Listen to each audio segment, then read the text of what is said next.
All right, let's get started then. So, hi everybody. Thanks for dialing in.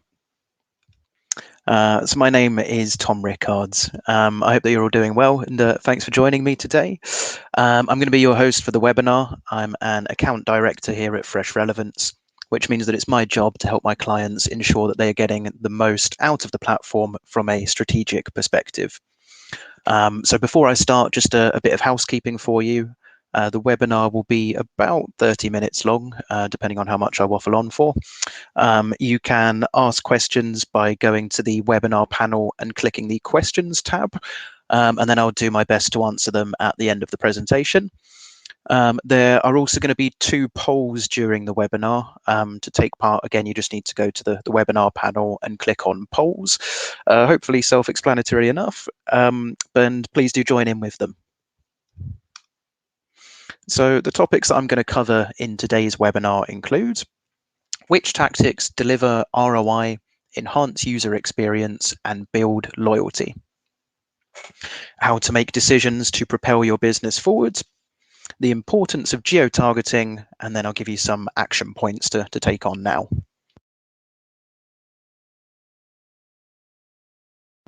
So just before I jump into the webinar content itself, I just want to give you a really quick overview of who we are and what we do for those of you that don't already know.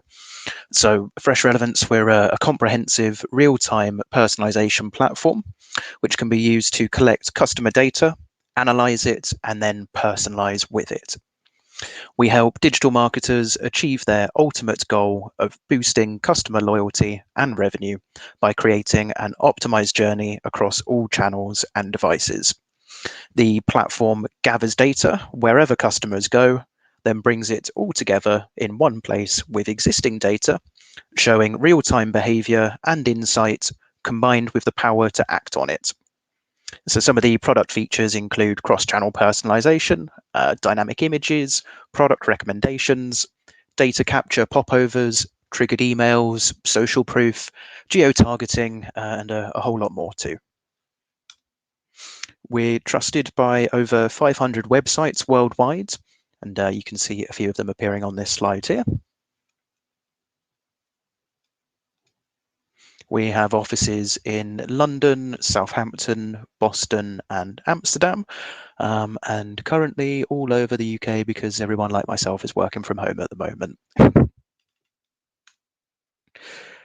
So we've been helping businesses boost revenue and build loyalty since 2012.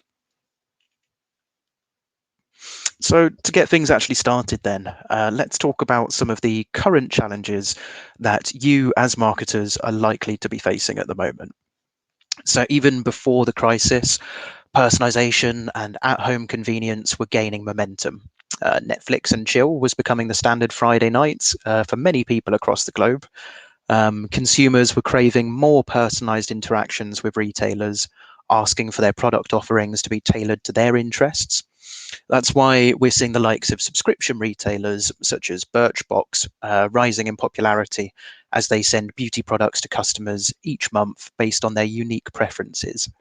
All trends point to a paradigm shift that was occurring before the crisis. And consumers were asking more of retail in general, demanding proximity, greater flexibility, and customization. This trend will only be accelerated now as more and more people are shopping online, and how brands then actually respond at this time is going to be crucial. One of my favorite responses so far is how Time Out have had a total rebrand to Time In. A really nice touch. Obviously, sympathetic to everybody's current situations and how to make the most of things. And I know that in terms of a results-wise, it's working really well for them too.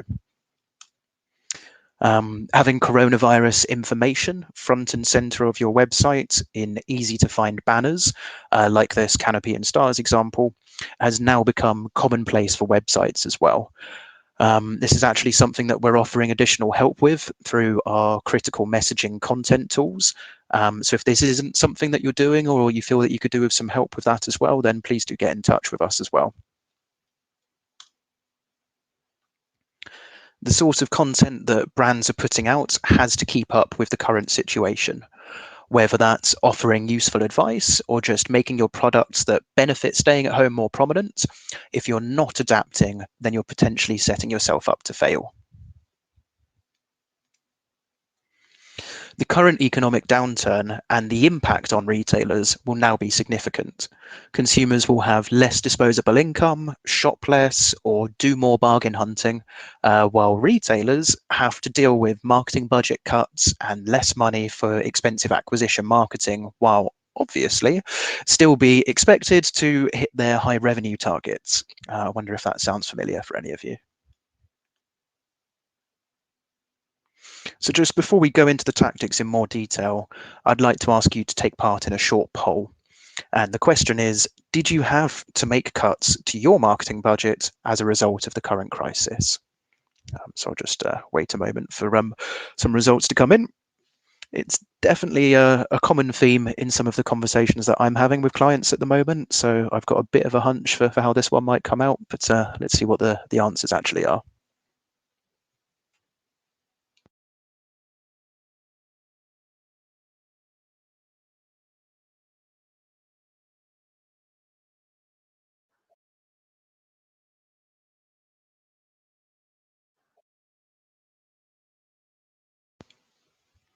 That's a pretty resounding yes, I think. 90 coming in so far. So I think that pretty much confirms the hunch that I had. So what then are some of the tactics that you can deliver to help boost ROI, enhance user experience, and actually build loyalty? As you may well have guessed already, we very much believe in the power of personalization. And here are some stats to show you why. So 59% of customers say that personalization influences their shopping decision. 77% of consumers have chosen, recommended, or paid more for a brand that provides a personalized service or experience. Over 78% of consumers will only engage with offers if they have been personalized to with their previous engagements with the brand. And then one last statistic that proves these points is companies that invest in a best of breed personalization platform like ours actually see up to 25% sales uplift influenced because of the personalization that they're using.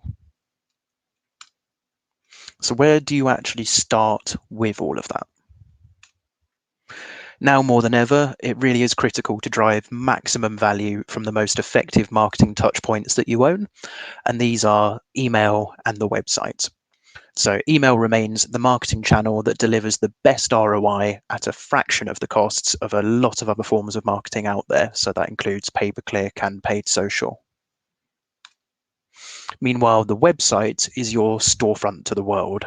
So offering an optimized experience through these two channels provides online businesses with a great opportunity to drive sales. So how do you go about actually recovering some of those lost sales? If people are shopping with you, you absolutely want to reach out if they interrupt their browsing session or cart something and then leave. An abandoned cart or browse session could easily be the result of distractions during this difficult time. Shoppers routinely cart items and then abandon them. We can track what is happening with our customers' websites and can see that around 57% on average of customers abandon their carts. So these are customers that took the time to visit your site, shop for items, and select something for a potential purchase.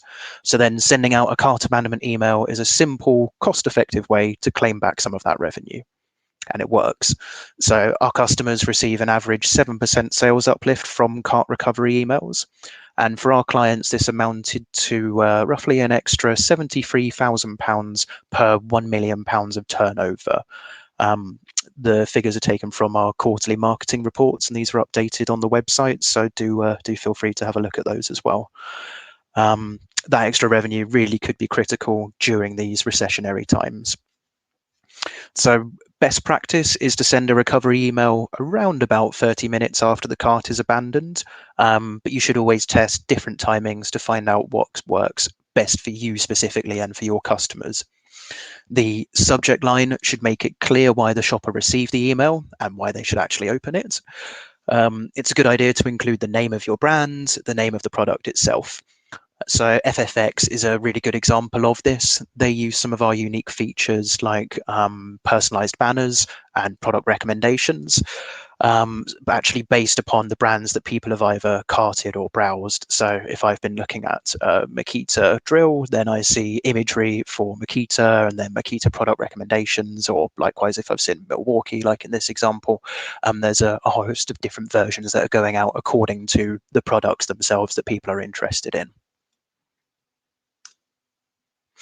So people have landed on your website, your products interested them, but they didn't actually buy them. And in this case, maybe they didn't even cart a product. Our research indicates that for every 100 visitors to your website, 39 will look at products, but only 12 will put an item in their basket. So browse abandonment is a really costly challenge with not a simple solution, but luckily there are ways to bring some of these browsers back. Shopping recovery emails let you communicate with browse abandoners in real time and encourage them to continue shopping. So browse recovery triggers an email to a shopper reminding them of what products that they've actually looked at. You can also trigger a customized note on the web page if you like. So when a shopper returns to your site, you can then actually help them pick up where they left off as well. Whereas cart abandonment emails should emphasize the abandoned product, browse abandonment emails can show items as though they're in a catalog. It's also a good idea to include relevant product recommendations, so just in case the shopper didn't find exactly what they're looking for. These could be a mix of recently browsed products, similar items, and popular items in that browsed category. Finish strong with a clear call to action. It should be easy to locate so that customers can find their way back to your website. We generally recommend using an imperative verb that encourages the recipient to continue shopping, and consider creating a bit of urgency with a countdown timer. So, maybe countdown to next day delivery, but don't overdo it or use any misleading language is definitely vital. So this example from My Optique is really effective. It combines name personalization, the products actually browsed, and some similar recommendations, in addition to Trustpilot, in this case, star ratings, actually integrated into the email and the recommendations too, which creates a really compelling browse abandon email. So when paired with cart abandonment, browse is an ROI-rich marketing approach. One of the knocks on browse abandonment is the challenge of actually customer identification. You have to be able to match the browse session on the website to a specific customer, obviously to be able to send them that email. So early users of programs offered through email providers would sometimes give up because of the identification problem. They just weren't able to trigger enough emails to get the ROI that they wanted. So make sure that you're using a solution that matches not only the customer clicks through from an email, but also by using the IP address and the first-party cookies to maximize that ID rate as much as possible. So with ID rates being so important and many online retailers seeing increased traffic due to more people being at home, how can you maximize on this and be growing your email list? So let's face it, during a recession, you can't afford to spend a large chunk of your budget on acquisition marketing, as the poll clearly suggested as well. You need to have a strong base of prospects that you can inexpensively and effectively market to. So in order to reach these prospects, you need to know their email address, which is why a smart acquisition strategy is critical. So having well-timed popovers that you can customize quickly can reduce the website bounce rate and incentivize customers to actually share their email address with you. So with their email address and technology to see what they are doing on your site, you can engage consumers much more effectively and efficiently. But you shouldn't adopt a one-size-fits-all approach for your popovers. So brands can use their website, visitors, behavioral, and transactional data to trigger personalized communication to the right person in the right place at the right time with the right message. So for instance, marketers can time the popover based on their behavioral or their transactional data, actually teeing up a popover that highlights a particular offer for them, for example. So before I jump into some actual examples, here's how to make sure that your popovers are as engaging as possible. So timing, no one likes to be interrupted. A popover that seems to appear for no apparent reason the second that you've landed on the site can cause potential customers to actually leave your website. So that's where something more behavioral actually comes in based upon what that user's been doing. Set a rule to only show after they've browsed a few pages or as they're looking to leave the website when it's a kind of last chance saloon anyway. The context itself, the best way to actually get the timing right is to serve popovers in response to their actual behavior. Like I said, to work out whether to use a popover and what content to include, consider the shopper's interests, so where they actually are in the life cycle stage and where their place is in that buying journey. Definitely don't let design be an afterthought. A great popover makes your brand look professional and trustworthy. To maximize engagement, include a compelling call to action and clearly show the value that you're offering. Don't put shoppers off by asking for too much information either. I see popovers with 100 different forms on them, and it's just instantly a turn off. Once you have a visitor's email address, then you can get to know them better. That's the crucial thing. In some instances, it's fine to ask for a small amount of additional information, first name details, or if it's, I don't know, a subscription service, then maybe there's a quick tick box or a drop down list to choose from, but definitely nothing more than that. You just, like I say, the whole crucial thing is getting that email address. Anything else can follow. And then obviously testing. Ensure that your popovers are actually doing a good job by continually testing and optimizing them. Try out different timings, different placement, different content to find out what works best for your customers specifically. So with those thoughts in mind, let's look at some actual examples. So feel-good contacts are really just a brilliant example of how to do data capture well. They have this non-intrusive, persistent sign-up banner at the bottom of the page. So that means that it can be dismissed and called back at any point of the user journey, rather than a typical popover which appears at the start of the journey, you dismiss it, and then you've missed the opportunity for that incentive or that window to sign up for whatever reason that you might want to later on down the line.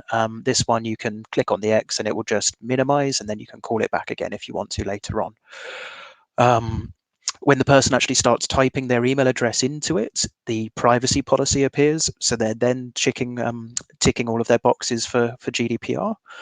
And then when they actually hit submit, the coupon code is generated there and then to avoid disrupting the overall journey as well. You can literally just copy it straight to the clipboard and then use it in that same session. There are other similar examples. It depends on what your preferred policy is, where maybe you've got a two-stage opt-in. So rather than giving the coupon code there and then, you might just say check your inbox to get your code and confirm your subscription. Both are absolutely fine. They also have different versions for different customers. So if you're already signed up, then instead of this offer, you see an incentive to download their app instead. Or if you're a student, which they're actually able to identify from the .ac.uk within the email address, then you're taken to a particular Student Beans landing page. So they use this form of persistent sign-up form in combination with a exit intent popover, which only fires when there are products within the cart, as if they're about to leave the page. The two of them combined actually led to an uplift of over 300% in sign-ups, 333 I think it was. So a really kind of crucial difference, and obviously the far more emails that you then have identified, the far more that you're able to communicate with, and then in turn obviously the revenue went up substantially as well.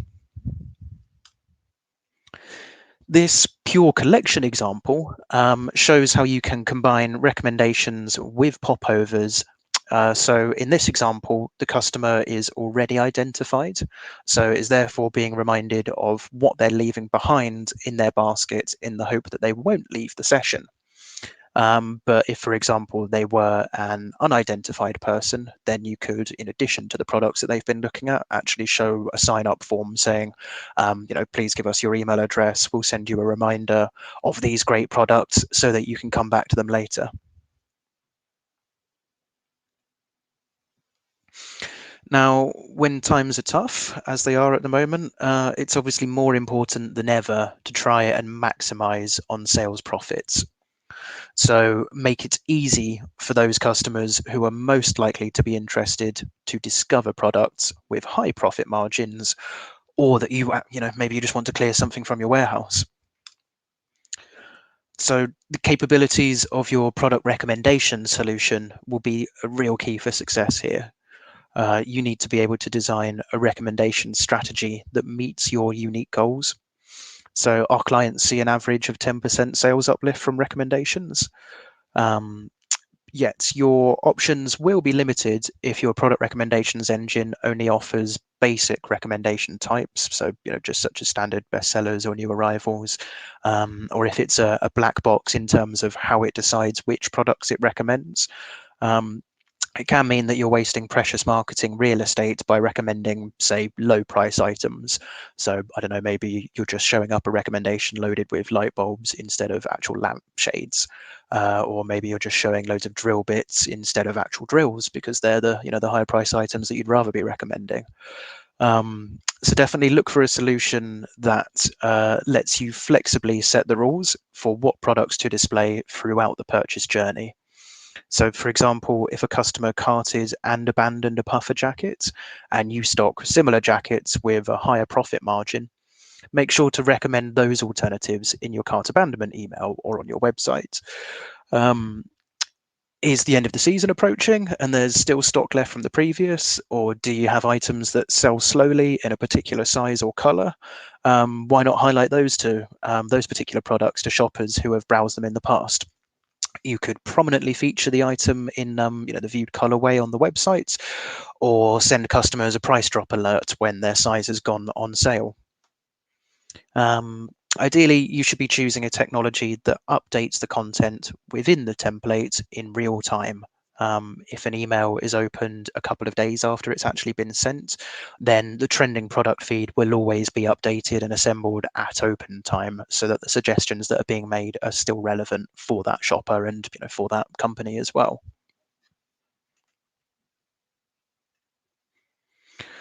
So retailers will have to connect with consumers both during and after the crisis, and we believe that data is definitely the greatest ally to do that. Um, so what does it actually mean to really know customers and understand the changing market conditions of this new context in which we find ourselves?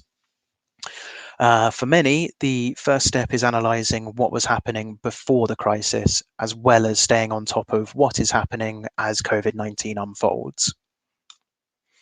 So even though it may not seem like it while we're all confined to our homes, with data, retailers have actually never before had the chance to be closer to their consumers as they do now. When this is over, we won't shop the same way that we used to, probably for quite some time after experiencing supply shortages, buying in bulk to avoid multiple trips to the store. You don't have to be a hoarder. Ordering skincare products online rather than in store, and going to the nearest supermarket out of necessity rather than just preference. Consumers will be reluctant to spend frivolously, and saving money will definitely hold greater priority.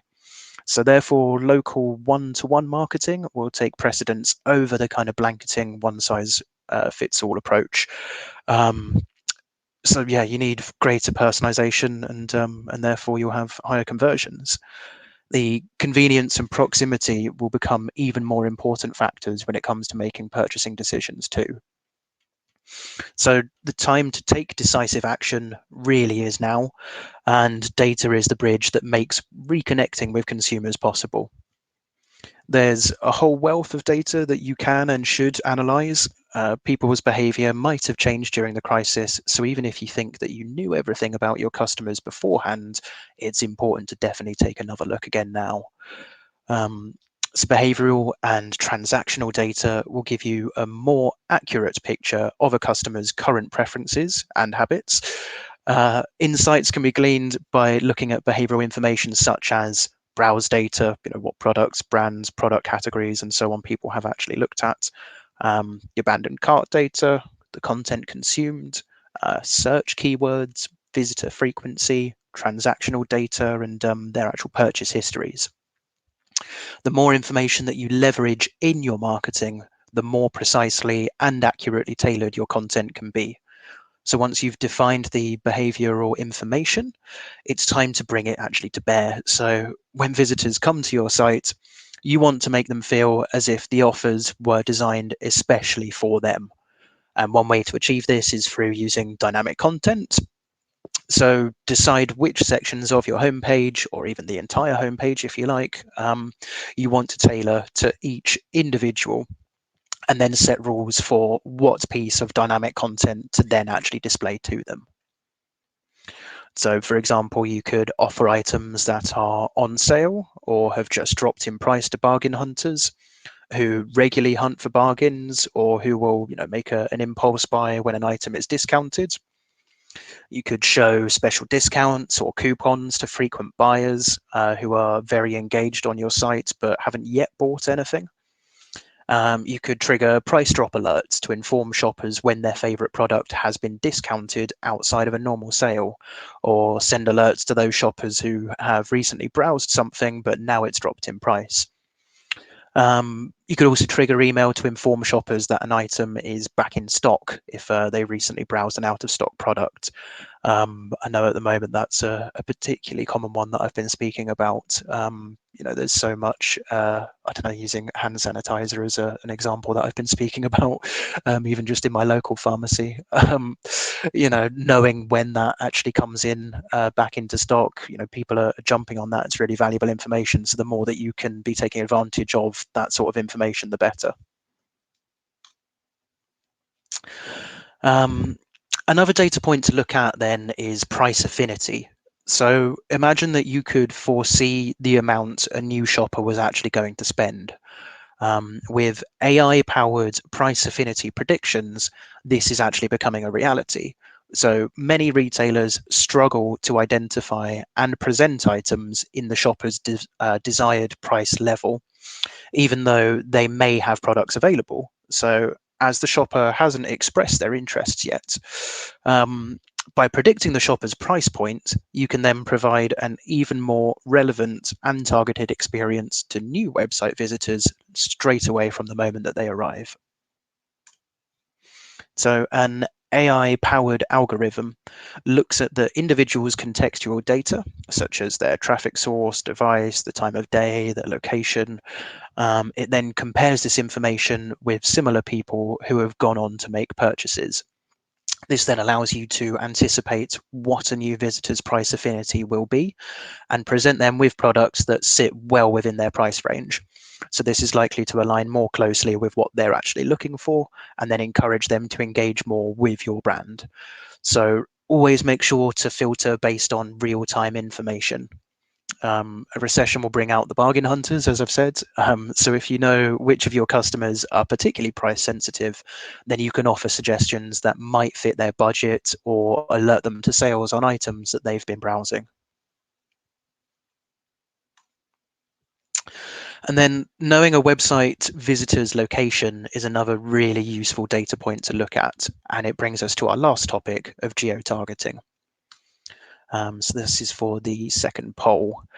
Just before I go into more detail, so the question is, do you show on your website in which local store an item is actually available? I know many customers prefer to test or try on items in store before they buy them. Retailers risk frustrating customers if they don't know in which local store that they can actually find that item. So especially with movement restrictions still in place, this becomes even more important. Just waiting for some answers to come through. A really nice example of this actually is, someone like Homebase could really benefit from saying someone, telling someone that something's actually back in stock locally. So as they're still open and people are definitely going DIY mad at the moment, but obviously they want to spend as little time in store as possible. Um, but then on the total flip side of that, someone like Lloyd's Pharmacy are actually flagging how to stay away from locations at the moment and instead use deliver at home services or their virtual doctor services instead. And that is a pretty resounding no on that one. So again, what I thought might be the case, but it's definitely a mistrick if you're not doing this. So the ability to be in the right place at the right time with the right message, as I've said before, really is the ultimate goal for any marketer. The better that you actually understand an individual's behavior and interests, the more relevant and helpful communications will be.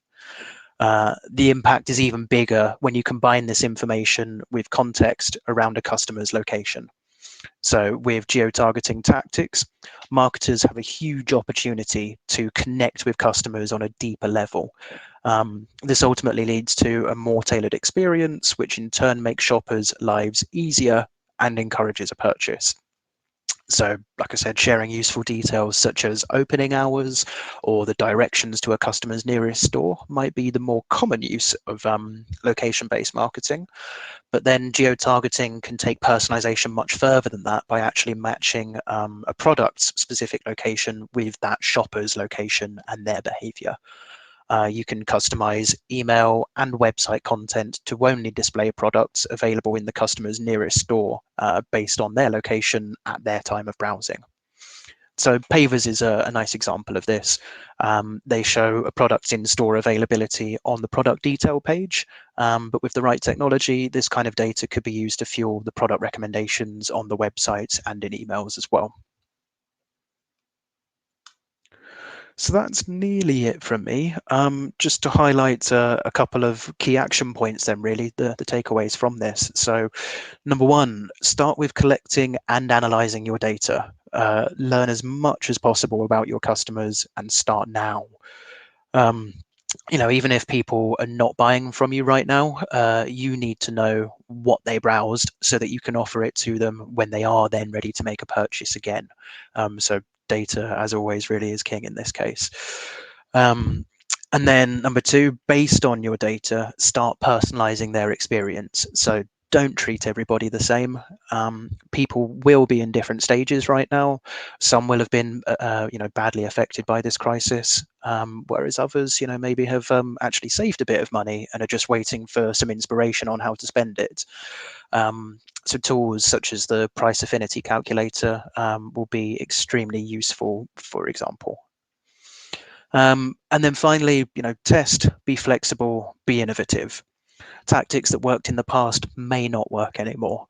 The economic situation has definitely changed. 42% of people served by Valisis said that they were shopping online more. And chances are that some people will continue to do so in the future.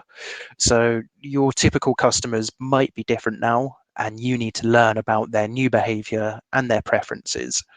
Um, Retailers who adapt the quickest will definitely have the greatest advantage.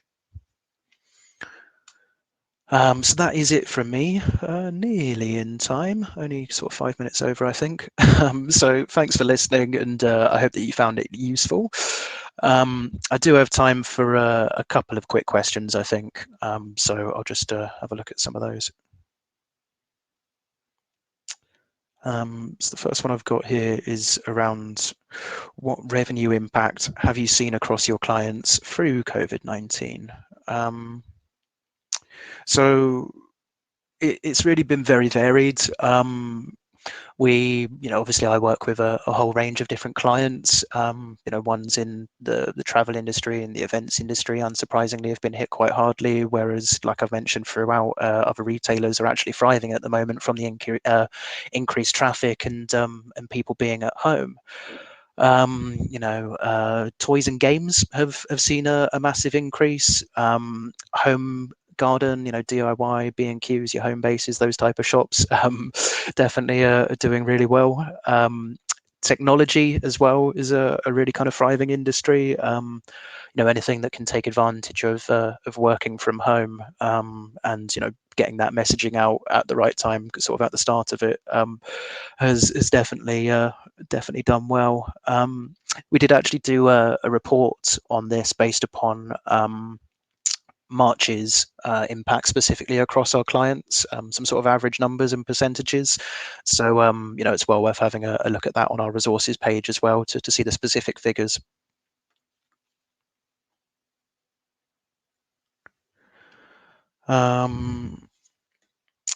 There's a question here, I think specifically about the Feel Good Contacts example. When I was going through that for the popovers, how long did the sign-ups last?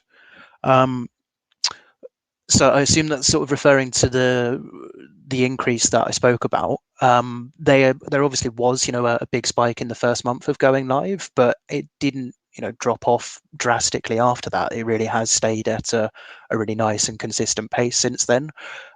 So I can't sort of stress the importance of a solid data capture program.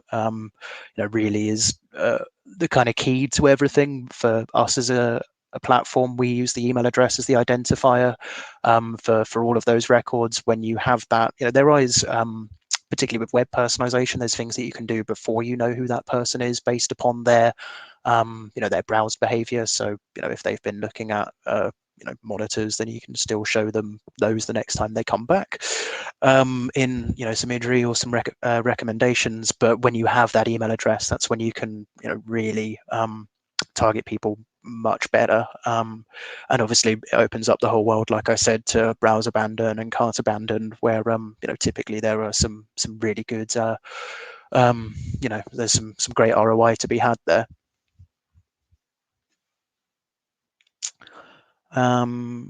One here says, I'm currently using MailChimp as my ESP. Can I continue using it and add your features? Yes, in short. We pretty much have an integration with the vast majority of major ESPs out there. We're pretty agnostic and can work with 9 times out of 10, if not 10 times out of 10, any provider that you might be using. Like I say, there's a whole kind of host of integrations that we have already, and even in the most extreme example, we do have our own built-in ESP as well that you could use. So in that sense, we can pretty much plug into anything with your existing tech stack. Worth noting, likewise on the website as well, we plug into a lot of the kind of main existing e-commerce stores, your Magentos and Shopifys and so on. But because the way that we work is just with 2 lines of JavaScript being tagged up on each page of your website, it pretty much doesn't matter if you have a totally custom site. We're still able to get our script on there and then track all of the the cookies, all of the behavior of people that are coming to your site. So yeah, in that sense, we can plug into almost anything, I'm going to say, just to give myself the caveat. One here as well, just on pricing, how much does the software cost? So there's obviously a kind of sliding scale in terms of how the pricing works. It's based upon the number of page views that you have on your website, so starting from up to 500,000, working in increments of 1 million, pretty much is the way that the model works. In that case, if you're a new customer, then definitely just fill in the contact us form on the website, and the new business team will be more than happy to talk to you and kind of give you a more specific quote. And likewise, if you're an existing customer and are interested in adding on any of the extra functionality that I've spoken about that maybe you don't have access to at the moment, then either drop myself a message or your other account managers, and they'll be more than happy to help too. One last thing just worth mentioning. So a lot of the content that I've mentioned is available in our new ebook, which I think is live as of today on the resources site, on the resources page of our website. So please do go ahead and download that. And then, yeah, if you do have any other questions or want to get in touch about anything else, then please do. Here's my contact details, and feel free to add me on LinkedIn as well. So yeah, that's it from me. Thank you very much for listening, and I hope it was useful for you.